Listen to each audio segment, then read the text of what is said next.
안녕하십니까. 초대석 K 진행을 맡은 김미선입니다. 혹시 여러분은 역사를 배우는 이유를 아십니까? 그건 바로 과거에 길이 있기 때문입니다. 한 번도 가지 않은 길은 없습니다. 다만 그 길을 갔다는 사실을 우리가 너무 쉽게 망각할 뿐입니다. 초대석 K는 그래서 과거의 경험을 통해 오늘의 지혜를 전하는 분들과 만나고 있는데요. 오늘은 김영삼 정부 주요 국정과제였던 세계화, 정보화 개혁에 앞장섰던 한국과학기술원 기술경영학부 이각범 명예교수님과 함께합니다.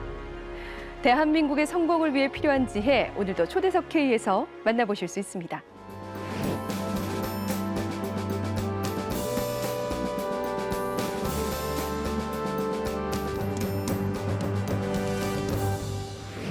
네, 안녕하세요, 교수님. 반갑습니다. 네, 안녕하세요. 어서 오십시오. 네, 네. 시간 내주셔서 정말 감사합니다. 네, 불러주셔서 제가 감사하죠. 네, 바쁘실 텐데 이런 시간 내주시는 거 저희가 정말 또 영광입니다. 현재 이제 말씀하신 것처럼 은퇴는 하셨지만 한국과학기술원에서 기술경영학부 명예교수를 또 맡고 계시는 걸로 알고 있습니다. 좀 또 근황을 좀 먼저 들어보고 싶은데 시청자 여러분들께 한 말씀 해주시죠. 네, 지금은 제가 수업 부담도 없고 네, 그리고 이제 논문 써야 되는 부담은 없습니다. 네, 그러나 제가 평소에 알고 있던 분들이 이런저런 계기로 네, 어디 와서 발표를 해달라거나 토론을 해달라거나 네, 또는 글을 써달라라고 네. 하는 요청이 있을 때 아주 간헐적으로 응하고 있을 뿐입니다. 네. 그렇지만은 그 가운데서 제가 굉장히 좋은 부분이 뭐냐면 평소에 교수로서 학자로서 네. 책을 너무 안 읽는다 오. 하는 부담이 있었는데 네. 이제는 책 읽는 시간이 굉장히 많아지고 네. 또 요새는 다 인터넷을 통해서 네. 원하는 자료를 즉각 찾아볼 수 있으니까 네. 네. 옛날하고 참 많이 달라졌습니다. 네. 그 점을 요새는 많이 즐기고 있습니다. 네. 뭔가 좀 새롭게 여유로움을 느끼시는 시기가 아니신가라는 또 생각을 좀 해봅니다. 우리 이각범 교수님은 말씀하신 대로 학자 출신으로서 또 정책 혁신가로 또 명성이 아주 높으시잖아요. 네.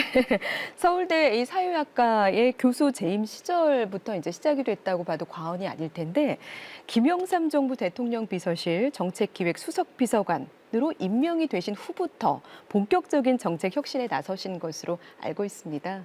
네, 저희가 궁금한 게 김영삼 정부와는 어떻게 또 인연이 되신 게 일단 좀 궁금하거든요. 김영삼 대통령은 네, 제가 1987년 네, 서울에 민주헌법이 생기기 전에 되었습니다. 네, 그러니까 그때가 6월 10일 날 민주항쟁이 있었고 이어서 6.29 선언으로 대통령 직선제 개헌 헌법 개정을 하겠다고 네. 선언을 하지 않았습니까? 네, 네. 그때 6월 초인지 5월 말인지 하여튼 5월에서 6월 넘어가는 그 기간으로 네. 생각이 되는데 김영삼 통일민주당 총재 겸 민주화 추진협의회, 민추협이라고 하죠. 네. 그 민추협 의장께서 전화를 하셨어요. 직접 하시지는 않고 물론 네. 비서실장을 통해 가지고 저한테 연락을 하시고 네. 한번 보고 싶다고 네. 하셨어요. 그래서 제가 제일 친하게 지내는 친구 박세일 교수, 네. 뭐 TV를 보시는 분들은 아실 거예요. 네. 박세일 교수에게 이런 연락이 왔는데 어떻게 하면 좋겠느냐라고 했을 때 박세일 교수가 뭐라고 그러냐면 네. 정부에서 우리 교수 보고 와달라, 얘기 듣고 싶다 그러면 다들 네. 가는데 네. 왜 우리가 야당에서 오라 그러면은 안 가느냐. 야당에서 오라 그러면 더더군다나 우리가 가서 야당의 힘을 도와줘야 된다. 네. 박세일 교수가 그래서 네. 제가 위험을 무릅쓰고 갔습니다. 네. 위험을 무릅쓴다는 거는 그때 김영삼 대통령이 이른바 용파리 사건으로 네. 통일민주당 창당을 못하고 당사에서 쫓겨나가지고 민추협 사무실, 거기 민추협 공동의장실을 네. 통일민주당 총재실로 겸임해서 쓰고 계셨거든요. 네. 거기에 갔습니다. 그러니까 저도 얼마나 겁이 나겠어요. 예, 그 상황에서 네. 사방을 돌아보면서 누가 지키고 보고 있는가 살피면서 들어갔습니다. 그때 김영삼 대통령, 그러니까 야당 지도자를 처음 뵀죠. 네. 네. 첫인상 어떠셨습니까? 김영삼 대통령은 우리나라를 책임지실 분이고 네. 또 야당의 거목이시니까 네. 굉장한 무게감을 갖고 계신 분인데 음. 아주 소탈하게 네. 맞아주시고 네. 그리고 저한테 뭐라고 말씀하셨냐면 네. 우리는 이제 곧 민주화에 성공해서 민주정부를 만듭니다. 네. 그래서 그걸 어떻게 지금 확신합니까? 그랬더니 확신한다고 하시면서 민주정부가 들어서면 이 군사 독재 정부보다 더 좋은 정책으로 더 좋은 나라를 만들어야 되지 않겠습니까? 그러세요. 네, 그래서 그렇습니다. 네. 그런데 우리는 준비가 안 돼 있습니다. 그동안 야당에서 정부를 상대로 네. 민주화 투쟁을 하느라고 우리는 민주화된 정부가 어떤 일을 해야 될지 하는 준비를 전혀 하지 않았습니다. 그러니까 어떻게 하면은 네. 이 나라를 정말 좋은 나라로 만들 수 있을지 그 안을 좀 만들어 주세요. 이렇게 말씀하셨어요. 야, 정말 막중한 임무를 네, 만나자마자 네, 네. 네, 맡게 되셨다라는 생각이 좀 드는데요. 네. 뭐 말씀에서 또 말씀해 주셨지만 뭐 박세일 사회복지수석 비서관하고 당시에 더불어서 뭐 세계화, 뭐 정보에 관련돼서 개혁을 또 이끄셨지 않습니까? 어떤 부분에 이 두 분께서 이 중점을 두시고 펼치셨는지도 좀 궁금합니다. 박세일 교수는 법대를 나오고 네, 저는 저 물리대 사회학과를 나왔는데 그 시절부터 학생 운동의 인맥으로 같이 학생 운동을 하던 네, 친구였고 네, 네, 그리고 무엇보다도 우리나라를 잘 만들어 보자 하는 데 대해서 학부 시절부터 의기투합해 가지고 네. 평생을 같이 지낸 네. 동지라고 할 수 있죠. 그런 이제 박세일 교수로부터 제가 굉장히 많은 가르침을 받았는데 도중에 제일 큰 가르침은 그건 것 같아요. 제가 그 1966년에 네. 중국에서 문화 대혁명이 이루어졌거든요. 네.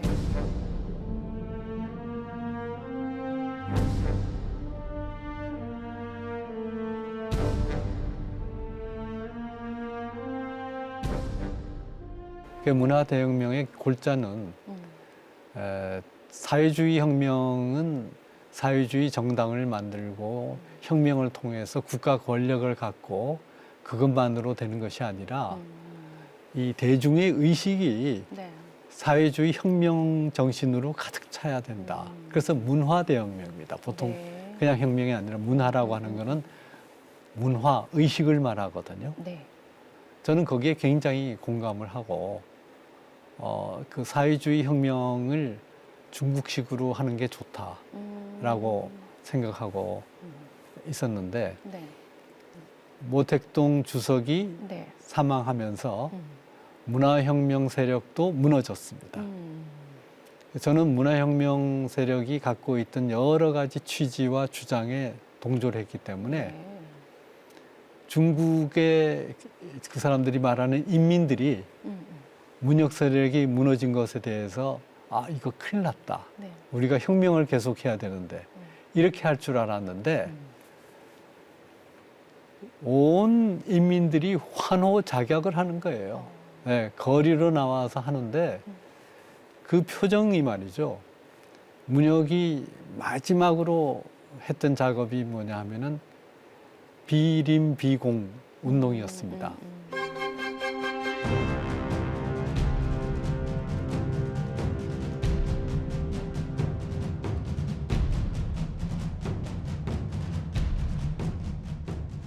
그때 그 비림 비공 운동을 매일 저녁 사람들 모아가지고 공자가 왜 나쁘냐, 림피아가 왜 나쁘냐, 어떻게 해야지 우리가 영구 혁명하느냐라고 했는데 거기에 끌려 나와가지고 중국 사람들이 각 짓던 그 표정, 그 표정하고 이 문혁 주체 세력이 무너졌을 때 환호하는 그 표정하고 완전히 달라요. 그거는 그 표정은 이 동원한다고 해서 나오는 표정이 아닙니다. 그래서 제가 느꼈죠. 왜 이 혁명한다. 그리고 다 평등하게 잘 산다는 이 사회주의. 이거를 추구하는 세력이 무너졌는데 중국의 인민들은 저렇게 환호하는 것일까? 이건 뭐가 잘못됐는가? 그래서 저도 아주 한 1년 동안 이제 깊은 시름에 빠졌는데 그때 박세리 교수가 그때 충격적으로 저한테 한 말이 사회주의는 안 된다. 네. 내가 미국에서 공부하면서 사회주의는 작동하지 않는다는 것을 분명하게 공부했다. 라고 했어요. 네. 그러니까 그 말이 저한테는 아주 충격적으로 온 게 저도 문혁이 넘어지면서 제가 뭘 잘못 생각하고 있었던 것이 아닌가. 현실적으로 작동하지 않는 것이 명분이 좋다고 그래서 내가 따라가고 있었던 것이 아닌가라고 생각하면서 사회주의도 내가 올바른 거를 믿는가라고 생각하면서 다른 한편으로는 또 비겁한 마음에 내가 귀국했을 때 옛날 학생운동을 같이 하던 그 세력들이 나를 변절자라고 부르지 않겠는가 하는 그런 걱정이 있었는데 가장 믿던 박세일 교수가 사회주의는 안 된다라고 분명하게 얘기를 하니까 제가 어떤 마음이 들었냐 하면 그렇지. 이 진리 앞에서 내가 변절자라는 소리를 들으면 어떻고 박세일 교수라는 이 든든한 친구가 옆에 있으면 내가 옛날 그 학생운동 하던 세력들이 그 낡은 생각을 아직도 가지고 있으면서 나를 변절자라 그러면 내가 그런 욕은 들어주겠다. 그러면서 저도 입장을 바꿨죠. 그런데 김영삼 대통령을 처음 뵀을 때 제가 김영삼 대통령께 말씀드렸어요. 보시면 아시겠지만 저보다 10배 훌륭한 친구가 있습니다. 정말로 훌륭하고 이 사람을 얻으시면 앞으로 새로운 나라를 만드는 정책에 가장 큰 기둥 역할을 할 겁니다. 그래서 저 박세리 교수하고 그 다음에 김영삼 대통령 같이 뵙고 그 다음에 쭉 정책 조언을 하게 됐습니다. 김 대통령께서는 두 분이 계시기에 아주 굉장히 든든하셨을 거라는 생각이 좀 듭니다. 저희가 또 몰랐던 내부 이야기네요. 흔히들 저희들 기억 속에는 그렇거든요, 교수님.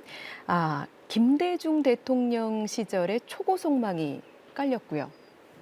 그리고 또 당시 사회를 이렇게 흔들었던 벤처의 붐도 이때 일어난 것으로 기억을 하고 있습니다. 그래서 이제 우리나라 국민들은 흔히 이제 정보화 대통령 하면 김대중 대통령을 꼽고 있거든요. 그런데 이제 김영삼 정부에서 정보화를 주도화했던 우리 지금 이각범 교수님께서는 이런 부분들을 또 어떤 시선으로 보실지 좀 궁금합니다. 1992년 11월 달에 미국에서 대통령 선거가 있었습니다.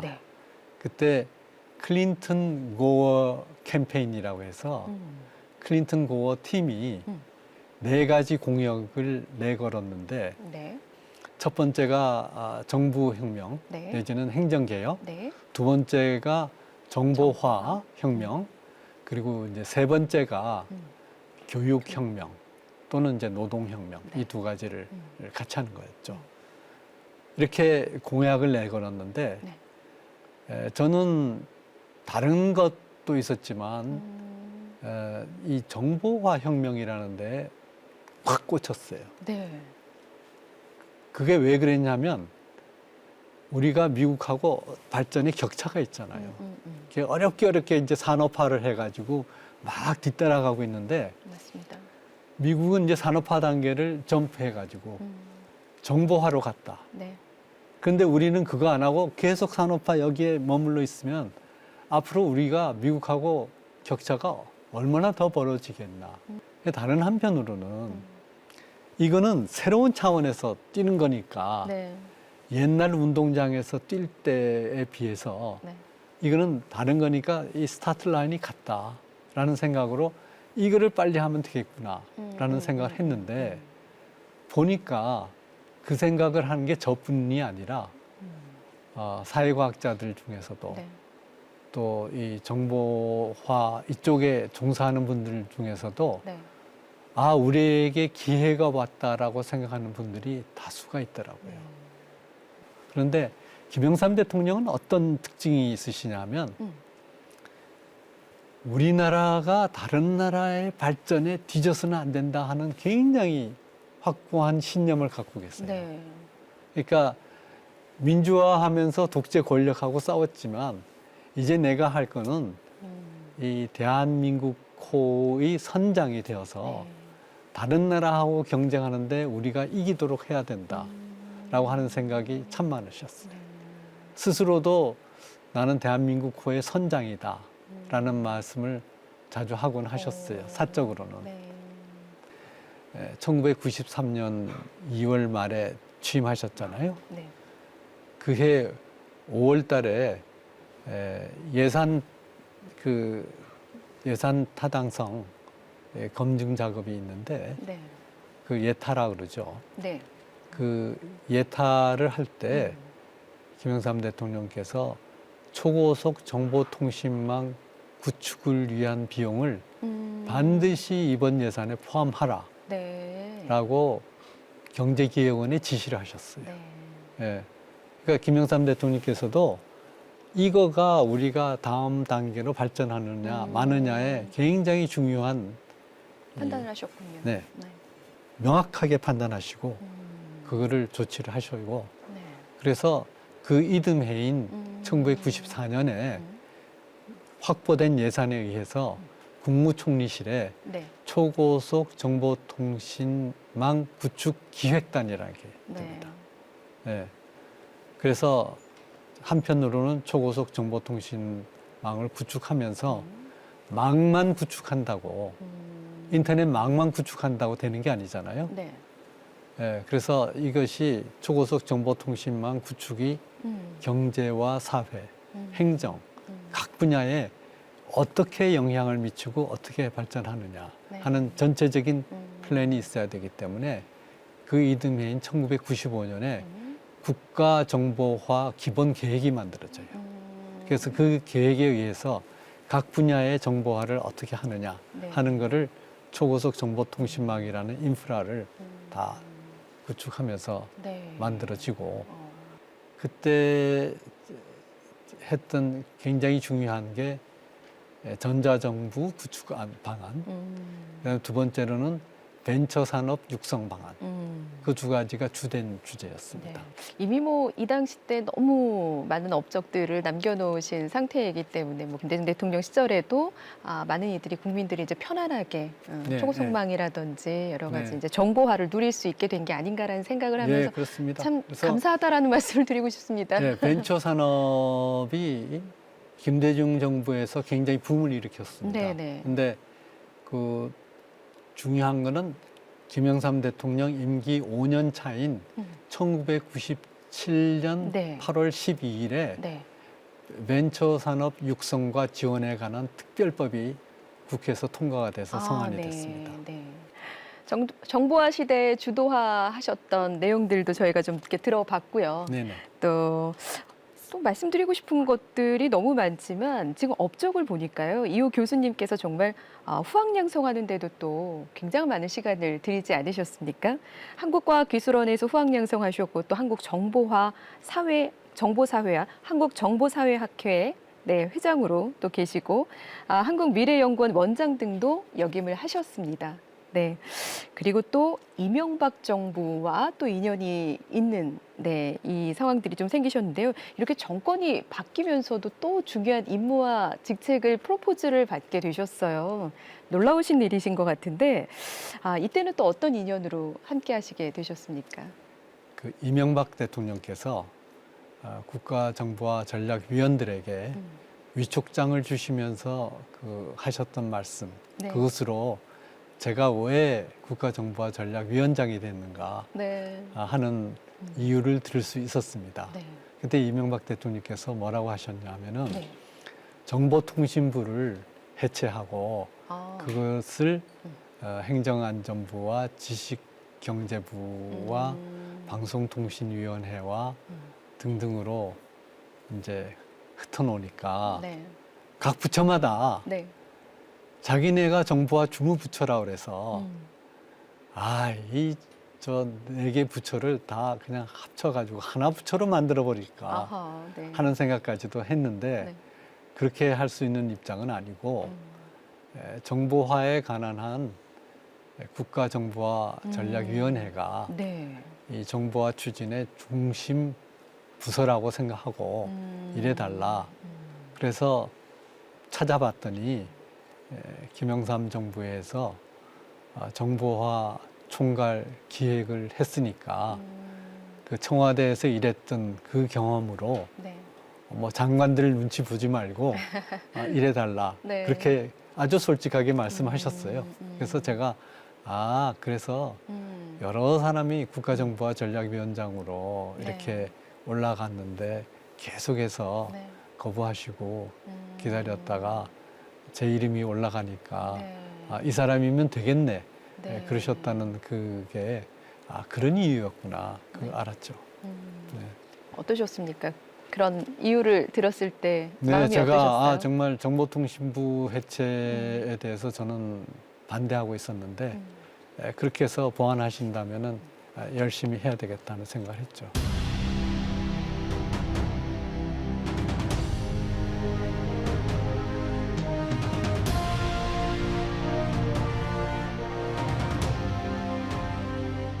또 우리 이각범 교수님 이름이 다시 한번 많은 이들에게 오르내렸던 또 계기가 좀 있습니다.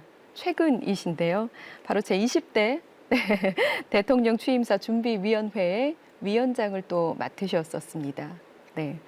대통령 취임식의 꽃을 저희가 뭐 대통령 취임사라고도 할 정도로 굉장히 중요한 부분이잖아요. 네. 취임사는 새 정부의 국정 철학과 또 비전을 국내외에 또 선포하는 대통령 메시지의 결정체이기 때문에 많은 국민들도 참 궁금해했었던 그 순간이 아닌가라는 생각이 듭니다. 궁금한 게 어떤 계기로 그럼 또 이렇게 위원장을 맡으셨는지. 윤석열 대통령이 취임하신 것은 네. 그야말로 기적입니다. 네.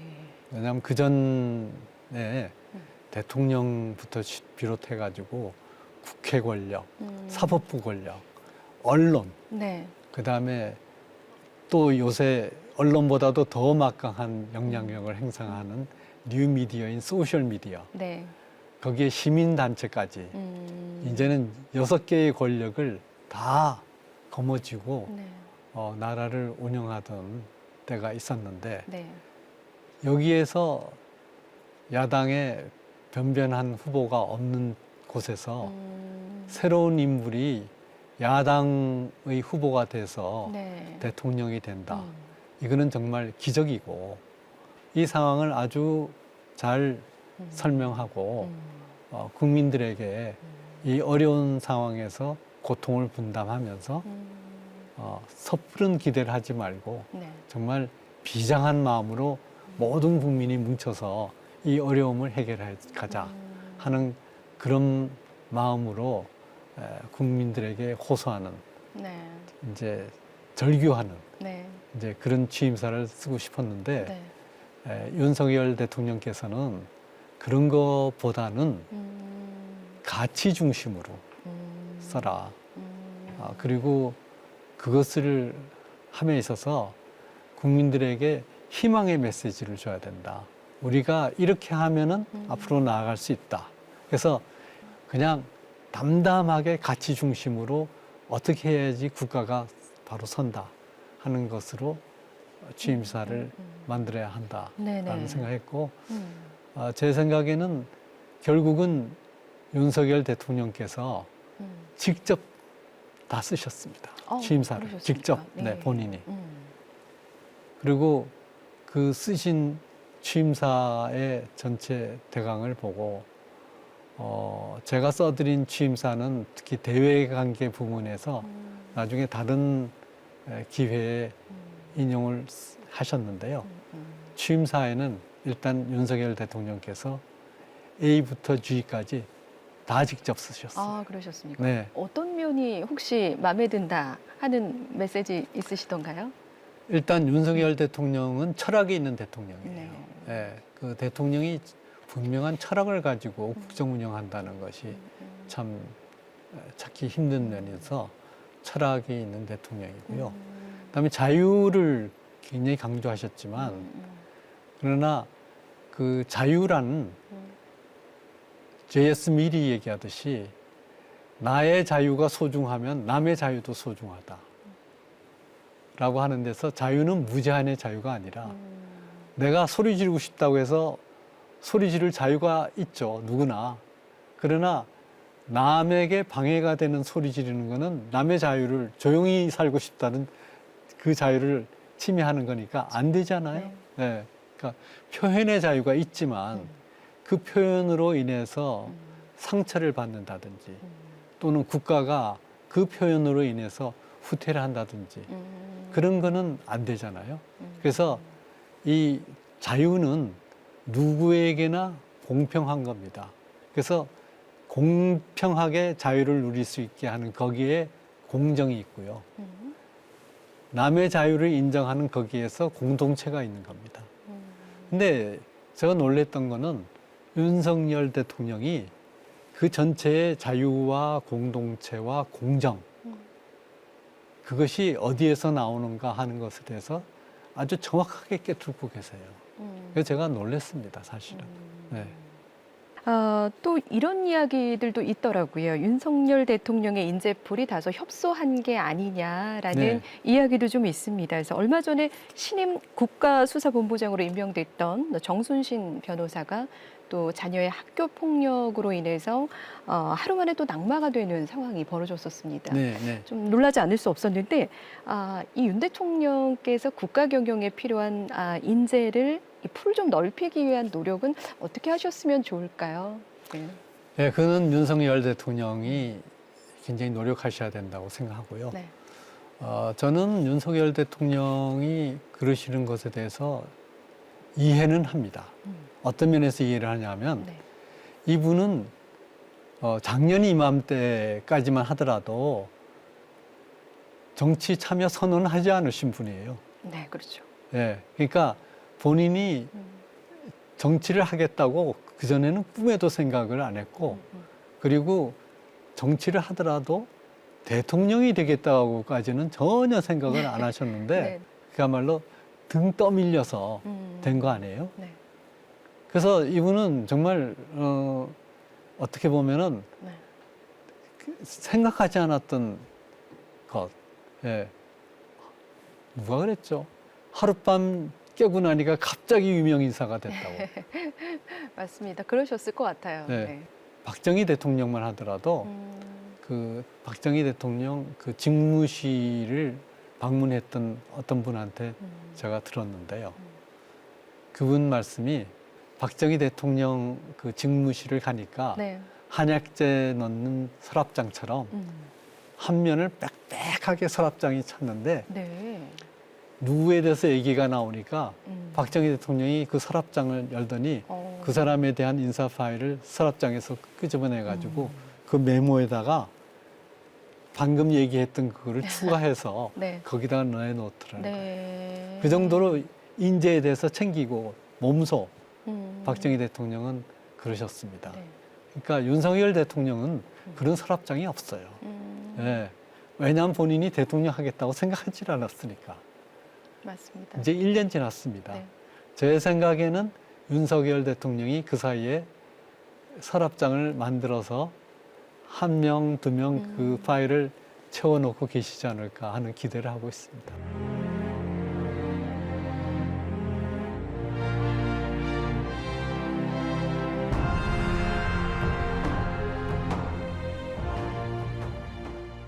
자, 이제 뭐 이것권 교수님께 지혜에 대한 이야기를 좀 여쭤보는 시간 가져볼까 합니다. 4차 산업혁명 가속화가 되고 있고요, 교수님. 또 글로벌 기술 패권 경쟁이 많이 이루어지고 있는 이 국가 경쟁력 강화를 위해서 사실상 가장 필요한 것은 과학기술의 인재 양성이 아닐까라는 또 생각을 해봅니다. 제대로 과학기술의 인재 양성이 이루어지려면 어떤 것들이 좀 필요할까요, 교수님? 굉장히 중요한 말씀하셨는데요. 지금은 융합의 시대입니다, 그죠? 네. 그러니까 지금 현재 우리가 전공 이렇게 나누는 거 있잖아요.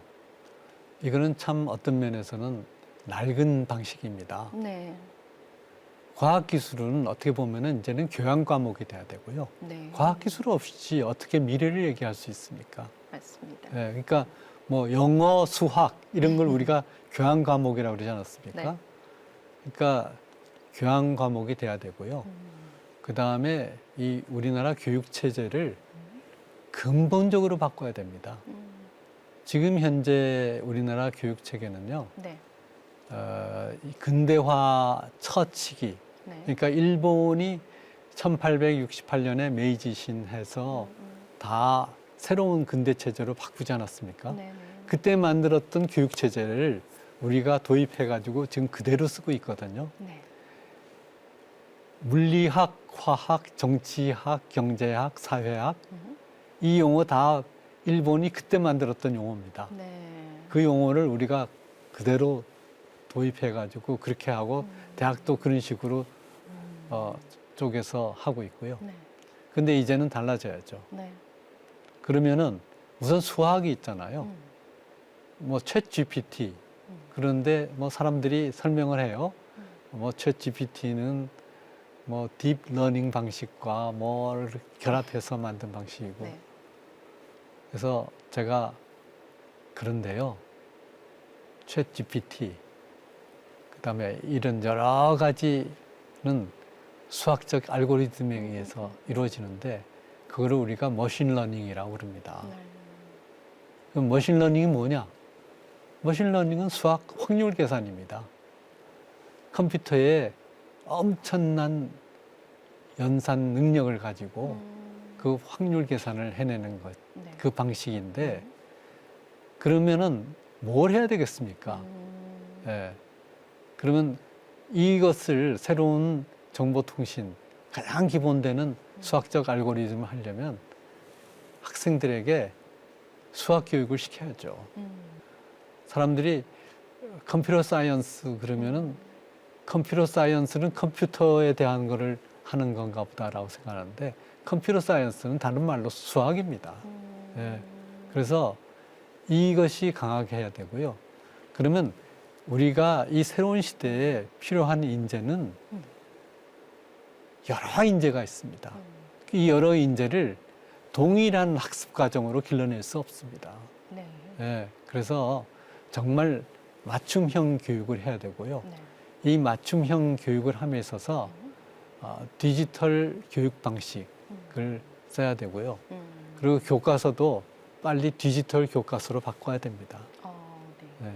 자, 정치 혁신 일선에도 계셨기 때문에 또 정치적인 지혜도 좀 얻어보고 싶습니다, 교수님. 네.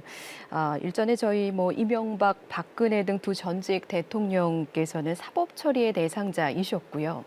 또 고 노무현 전 대통령은 검찰 수사 과정에서 스스로 또 목숨을 끊는 또 세상을 등지는 이런 상황들이 좀 발생하기도 했습니다. 이런 악순환을 좀 떨쳐내기 위해서 대통령이 어떤 으뜸 덕목을 갖춰야 할지에 대해서 교수님께서 지혜를 좀 주세요. 네. 윤석열 대통령께서는 뭐 잘 아시지만 네. 박근혜 대통령 관련 수사도 하셨고 네. 이명박 대통령 관련 수사도 하셔서 그분들이 사법 처리를 받았습니다. 그리고 지금 또 이제 잘못된 과거의 관행에 대해서는 공정의 잣대로 수사가 되어야 된다고 생각하고요.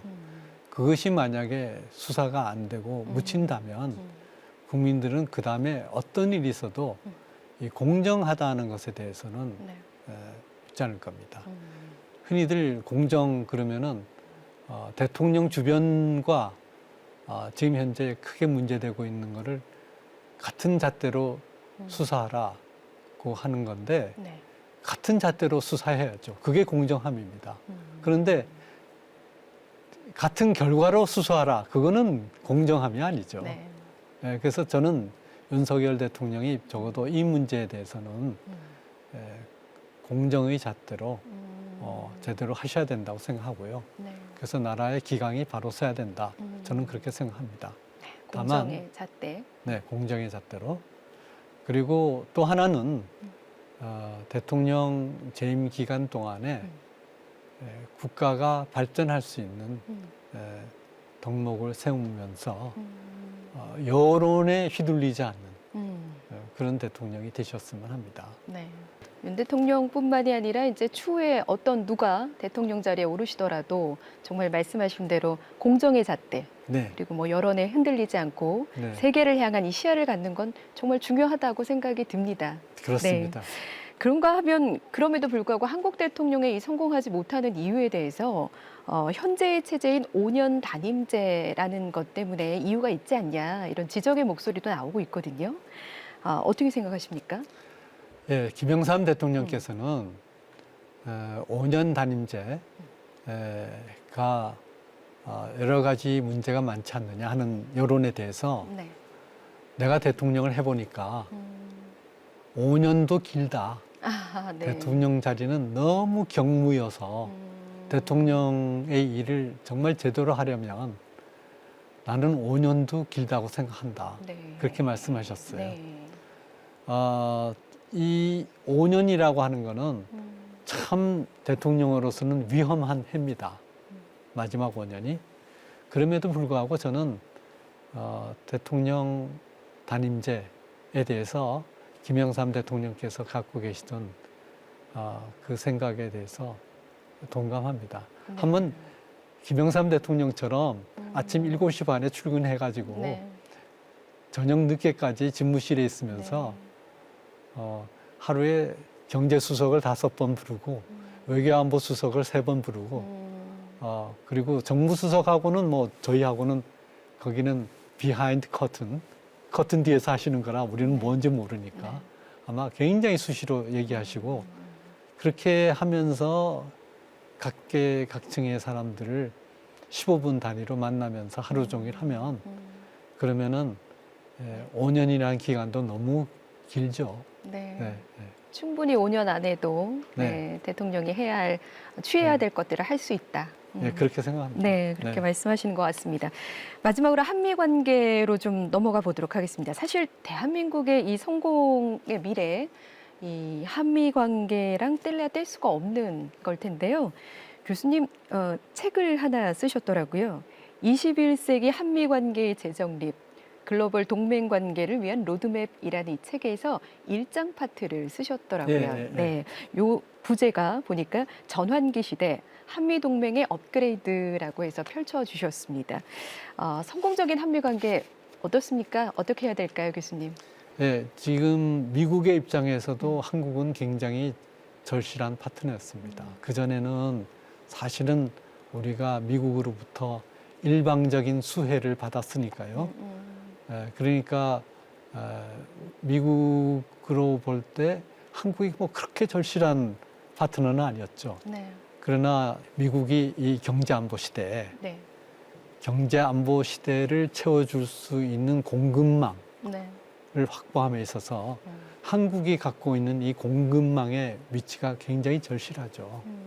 한국이 갖고 있는 반도체라든지 네. 2차 전지라든지 또는 이 전기차라든지 그리고 각종 그 부품과 그다음에 능력에 있어서 한국이 세계 경제에 기여하는 바가 있고 한국이 하지 않으면은 미국이 그야말로 하기 싫은 나라들과 네. 공급망을 짜야 되는데 네. 이 공급망 재편을 함에 있어서 네. 한국의 존재는 너무 크기 때문에 미국으로서도 한국이 필요하고 네. 또 한국으로서도 지금 세계 시장을 새롭게 재편하고 있는 주체인 미국과 가까워야지만 우리가 새로운 질서에서 수혜를 받을 수 있기 때문에 미국하고의 협력은 대단히 중요합니다. 그래서 한미동맹이라는 것은 너무 중요하고요. 이러할 때 네. 윤석열 대통령이 중국, 북한의 네. 눈치를 보지 않고 이 한미 동맹을 강조하시는 것은 너무 적절한 때라고 생각합니다. 네.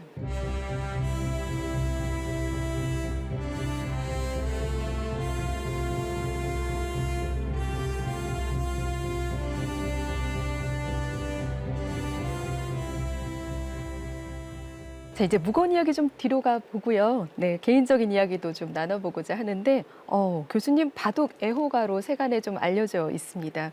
바둑에서 인생을 배웠다는 분들이 참 많으신데요. 그러면 우리 교수님께서도 살면서 그 당시 바둑 두실 때, 내가 바둑을 두면서 이런 이치를 좀 배울 수 있구나라는 게 좀 있으셨습니까? 바둑을 둘 때 내가 십을 취하면 구는 상대편에게 내줄 수 있는 준비가 돼야지 이길 수가 있습니다. 네. 근데 어떤 사람은 보면 내 말은 다 살려야 되고 네. 남의 말은 다 잡아야 되고 네. 이런 경우들을 보는데 그러면은 그 바둑은 오래가지 못합니다. 네. 저는 정치에서도 네.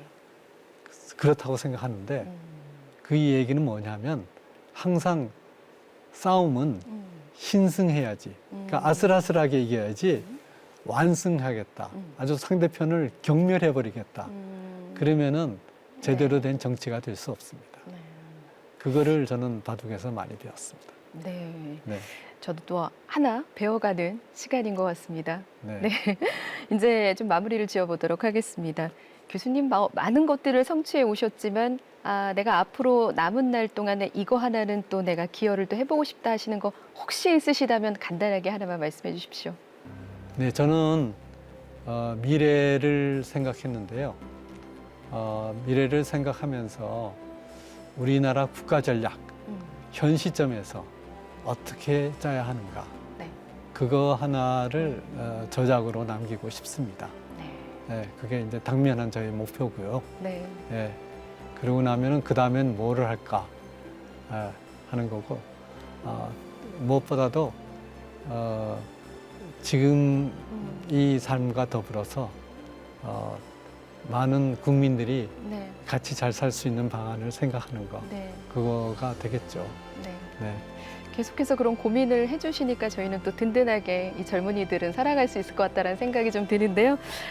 오늘 이렇게 나와주셔서 우리나라의 더 큰 발전을 위해서 지혜를 나눠주시는 든든한 어른이 아니셨나라는 생각이 들면서 오랫동안 함께해 주셨으면 좋겠습니다. 네, 감사합니다. 나와주셔서 고맙습니다. 네, 감사합니다.